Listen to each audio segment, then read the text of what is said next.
Yo, what is up everybody, and welcome back to another Madden 19 Ultimate Team game. As you guys saw, our opponent has the 99 overall Super Bowl MVP Julian Edelman on his team. This is the first time I'm seeing this Edelman, so I'm curious to see what he's all about. Is he the real deal? Obviously, the knack on Edelman's cards is going to be his speed, but it's a 99 overall. He's going to have some insane route running, like 99 catching stats across the board. As we start off on offense, looking for Randy Moss, and it's a perfect pass from Michael Vick, and yes, that is a 12-point touchdown. We are still playing under house rules where you can get as many as 12 points on a passing touchdown as our opponent busts off a big run with Todd Gurley. What a run it was. The only thing that stopped him was the sidelines as he goes back to the wham, and once again Gurley affected by taking it outside. You don't normally see the wham going all the way outside like that, but his blocking definitely seems to be aligning as he comes out passing for the first time, and down he goes. Ryan Shazier with the sack. So far we have not seen Edelman in action.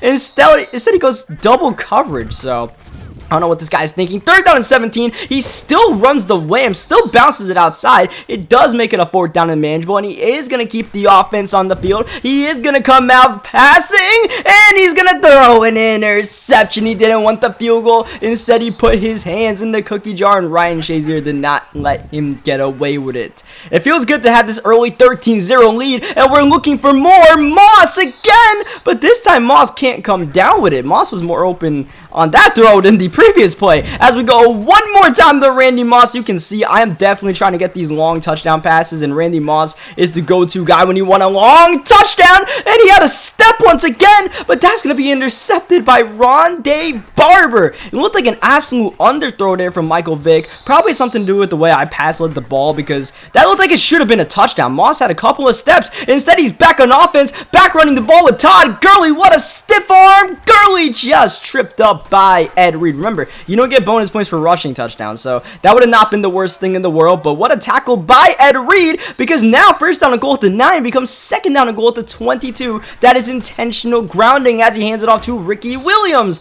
Change of pace, but I think Ricky Williams might want to get subbed out after that hit. Third down and goal. He's taking his shot, and that's going to be intercepted. A heap of Dolphins players in the area, and prime time comes down with the ball once again. Our defense holds, keeping them to a goose egg, and we escape our own end zone with that zip of a pass to Shannon Sharp. Still looking to take those deep shots. Moss cannot come down with it. Instead, it's Ryan Shazier with the interception. I didn't think Shazier would be able to keep up with Moss like that, but I guess he can, as we get our first Julian Edelman sighting. By the way, our opponent also has the comeback player of the year, Andrew Luck, on his team, and he is struggling right now. He is 0 for 4, just got sacked. Third down and 20, pressure again. Down he goes one more time. It's Leighton Van Der Esch, back-to-back sacks. Fourth down and 30, you gotta punt the ball in this situation. So this guy definitely went to go improve his team in the last couple of days. It's not really working out so far in the offensive end, as we're looking for one more of those long touchdowns. Taking our shot for Moss again,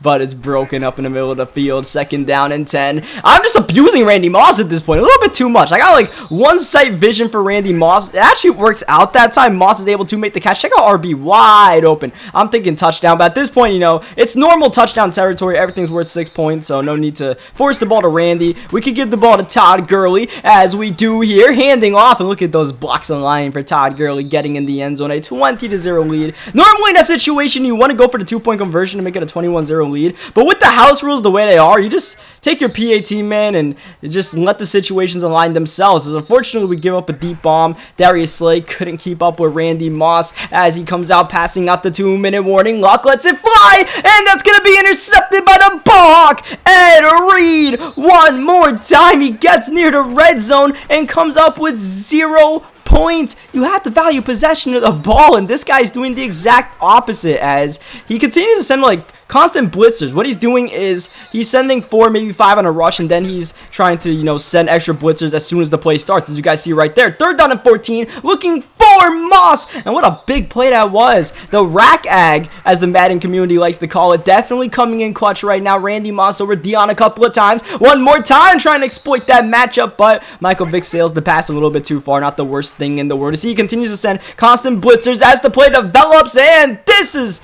a heap of traffic right there. there. I thought Tyreek had a step, but it got a little bit crowded. 3rd down and 10. Vic on the run, finding Chad Johnson underneath. That's not going to get a first down. Barely even going to get a yard. Right for the end of the first half, we actually keep the offense on the field. Why not with the 20-0 lead? Playing aggressive, and it pays off. Tight coverage for Herman Moore, able to come down with that out route. Next play, patient Vic, but the pocket collapses and is only in Van Der Esch getting the sack right there. I believe we call our second up. 3 timeouts. Looking downfield for Randy Moss. He's got a step. And Moss comes down with it once again. The Rock Ag for the touchdown over Deion Sanders. We've seen that catch a couple of times, and that's our best form of offense, because if he's wide open, we either get an underthrow or he drops it. But if we get that pass in that specific spot with the defender like not giving that much space but just enough for the catch, we always seem to come down with it. That was a 12-point touchdown, and that forced our opponent to rage quit. So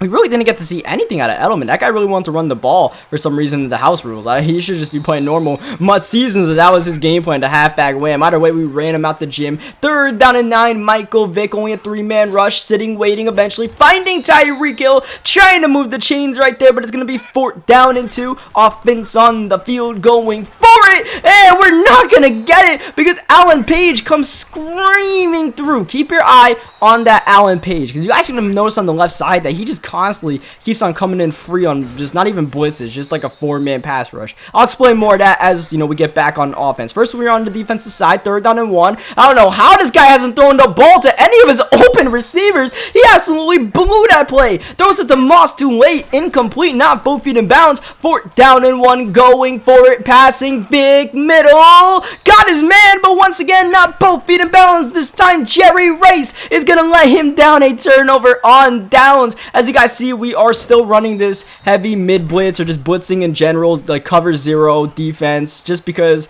I just want to, you know, get these defensive possessions over with faster, man. They score, they score. If we play good defense, they won't score either way, and we can get more possessions on the offensive end. So rather than playing bend but don't break and lend them, run PA post and taking that drag for 5 yards. It's just a more fun, potentially fun way of playing Madden. Only if it works, though. Right now, it's working out okay. Offensively, though, we are 5 for 5 passing right now. Looking to take a shot to the end zone. It's pretty much covered. And look who's there for the sack once again. It's Alan Page. You'll notice on the left side, he's running a little game where Alan Page is looping. That time we just sent an actual blitz. On 4th down and 16, that is picked up. And we pick up the first down with Tyreek Hill. But look at it. Look at Alan Page looping around. And for some reason, that allows him to come unblocked. Jonathan Ogden, the left tackle, just ignores his presence every single play. That time, Gurley's able to pick him up, and we're able to have the time to hit Tyreek Hill. I don't know what he was doing. It was like, look at this, like a 3-man pass rush, but Alan Page is still screaming in there. It was just confusing the heck out of me as I was playing this game. He has 4 sacks in the first half, sending a 3-man rush where one guy comes in on free.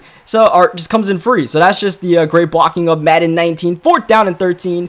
We're playing a house rules ultimate team right now. We're goofing around. We don't want field goals. We want 12-point touchdowns, all right? I don't really care for 3 points on the board. If we get 0, so be it. We're going to play some defense. Unfortunately, we did get 0, and he gets an absolute dime to Jerry Rice, who bounces off the Derwin James big here right there, getting the first down at the 48-yard line. He's got a wide open man downfield, but doesn't notice it. He does have Tyreek Hill, though, and Hill trying to get a 12-point touchdown, but he's going to be a couple yards short. That is one of the side effects of us blitzing so much, is that you will see our opponent is going to have wide open people, but we just keep on mixing and matching our coverages. We should be able to trick them, thinking that, you know, the guy won't be open when he actually is open. 3rd down and goal, there's just straight up nothing open until he goes corner, and this guy really is struggling to get both feet in bounds on these catches. That time it was Kittle who found a hole in the defense, but passes are too late, whatever it is. It's just not working out for him. He has 3 points early on, and one more time, Alan Page coming, but this time it's picked up. Michael Vick spinning, should have just slid down and